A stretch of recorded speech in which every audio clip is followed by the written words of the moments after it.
pantay na yan. Maset. Ang ulam. Hmm? Ang ulam. Ha? Balik! Oo. Wala na, pinatay ko na.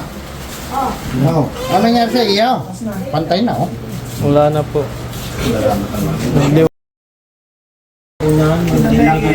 Pinaglima, pinagsampuan doon. Wala na. Pantay na yan pa mo. Nung makita mo. Ganun ulit. Yeah, sige. Sige, sige, pantay mo. Sige. Oh. Pantay na. Pagkaya na ibang kanina talaga nakaganyan. Magaling ka na.